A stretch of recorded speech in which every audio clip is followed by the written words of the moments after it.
আমার ৫০ পেরোনো স্ত্রী যখন আমার কাছে ডিভোর্স চাইল, অবাক হলাম না।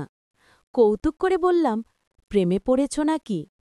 ওর হাতের কাছে টিভি রিমোট ছিল, তাই ছুঁড়ে মেরে বলল, ইয়ারকে মারার জায়গা পাও না? তুমি আর তোমার ছেলে কোনো ব্যাপারে সিরিয়াস হও না। টিভিতে নিউজ চলছিল। প্রত্যুত্তর না করে সেদিকে মনোযোগী হলাম। একজন পুরুষের জন্যে চোখ কান খোলা রেখে জিহ্বাতির যথাসম্ভব লাগাম টেনে স্ত্রীর চাওয়া পাওয়া বুঝেও না বোঝার ভান করার নাম হচ্ছে সংসার। আমার স্ত্রী অর্থাৎ সুমি কিছুদিন ধরে তার ছেলের জন্য পাত্রী দেখছে। স্ত্রীর প্ররোচনায় আমিও কয়েকদিন সঙ্গে গিয়েছি। আজকালকার মেয়েরা চমৎকার। এক মাথা ঘোমটা টেনে মাথা নিচু করে বসে থাকার পাত্রী ওরা নয়। সব প্রশ্নের উত্তর সাবলীল ভঙ্গিতে দেয়। ভদ্র ঘরের শিক্ষিতা কোনো মেয়েই দেখতে অসুন্দর নয়। তাদের কথাবার্তা, চোখের চাহনিতে যে ব্যক্তিত্বের আভা ফুটে ওঠে, এর চেয়ে মোহনীয় রূপ থাকার প্রয়োজন নেই। সুমি এসবের ধার ধারে না। ওর এক বান্ধবী একটা মেয়ের কথা বলেছিল, তাকে দেখতে গিয়েছিলাম। সুমির ভাষ্য, দেখতে খারাপ না, তবে গলার স্বর ফ্যাকাশে, কথা বললে হাঁসের মতো প্যাক প্যাক শব্দ বের হয়। আমি মনে মনে বলি, কণ্ঠস্বর সৃষ্টিকর্তার দান, এতে ওর কি দোষ? মামা যে মেয়েটার সন্ধান দিয়েছিল, একদিন তাকে দেখে এলাম। তারপর বাসা থেকে রাস্তায় বের হয়ে সুমির কি হম্বিতম্বি। ছোট লোক, জিজ্ঞেস করে আপনার ছেলে স্যালারি পায় কত। আমার সাবেক কলিগের মেয়েটাকে আমার বেশ পছন্দ হয়েছিল, কিন্তু সুমির হলো না, বলে হাইট কম, ৪ ফুট ১১ ইঞ্চি। আমি মিনমিন করে বললাম, আমার কাছে তো লম্বাই মনে হলো। তুমি বুঝো কি, হাই হিল পরেছিল, ভেবেছিল আমার চোখে ফাঁকি দিতে পারবে। সুমির যুদ্ধ জয়ের ভঙ্গিতে হাসে। সারা দিন আমাদের এমন কথোপকথন চলতেই থাকে, বিভিন্ন টপিক। শুরুটা সে করে, শেষটাও সে। আমার কাজ হচ্ছে তার কথা মতো হ্যাঁ বা না করা। এই কাহিনী কত মাস বা কত বছর চলত তা স্বয়ং বিধাতাই জানেন। কিন্তু ঘটনা উল্টে দিল আমাদের ছেলে আকাশ। সে গত শুক্রবার নাস্তার টেবিলে ঘোষণা দিল তার পছন্দের একটা মেয়ে আছে। সুমি পরোটা ভাজার রেখে দৌড়ে এলো। কি বলছিস? মেয়ের নাম কি? কি করে? বৃষ্টি, আমার ক্লাসমেট। এইচএসসির পর কন্ট্রাক্ট ছিল না, ফেসবুকে আবার পরিচয় হয়। কথাবার্তা বলে আমার ভালো লেগেছে। ও এখন একটা কলেজে পড়ায়। মেয়েটা তোর সাথে পড়তো মানে কি? এখনো বিয়ে হয়নি কেন? সুমির চোখ কপালে উঠল। আকাশ না শোনার ভান করে বলল, মা, আরেকটা পরোটা ভেজে দাও, তেল কম দিও প্লিজ। শুরু হলো সুমির কন্নাকাটি। কথা শোলানোর জন্যে ছেলেকে পায় না। পেনশন নেবার পর সকাল বিকাল ২ ঘন্টার হাঁটার বাইরে আমার আর কোনো কাজ নেই। অতএব ছেলের ওপর যত ক্ষোভ আমার ওপর পড়ে। ছেলের বয়স ২৫, সেই হিসেবে মেয়ের বয়সও ২৪-২৫ হবার কথা। ছেলে একটা বুড়িকে পছন্দ করে এসেছে। সেদিন আর সহ্য না করতে পেরে বললাম, কাউকে না দেখে এভাবে মন্তব্য করা ঠিক নয়।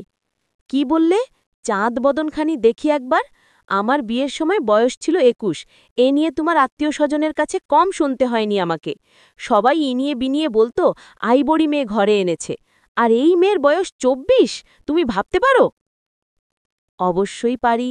তোমার ছেলের পড়াশোনা শেষ করে জব নিয়ে সেটেল হতে যদি ২৫ বছর লাগে, মেয়েটারও তাই লাগার কথা। এতে অবাক হবার কিচ্ছু নেই। বুড়ি একটা, এর বাপমা আমার ছেলের ঘাড়ে পার করে দিতে চায়। বাজে কথা বলো না। তুমি আমি ঠিক যতটা কষ্ট করে আকাশকে মানুষ করেছি, মেয়েটার বাবা মারও ঠিক একই কষ্ট হয়েছে। তাদের স্ট্রাগল বরং আরও বেশি।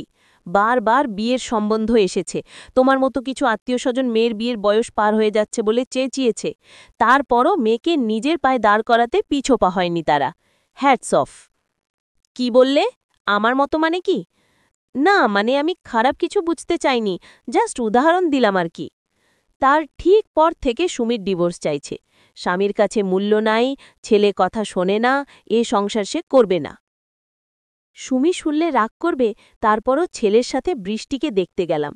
চমৎকার মেয়ে, দেখলেই বোঝা যায় পরিচ্ছন্ন পরিবারে বড় হয়েছে। মেয়ে বাবাকে সাথে করে নিয়ে এসেছিল। ভদ্রলোক আমাদের পরিবার সম্বন্ধে ততটুকুই কৌতূহল দেখালেন যতটুকু না দেখালেই নয়। আমি মোটামুটি পাকা কথা সেরে ফেললাম। সুমির রিয়াকশন ছিল দেখার মতো।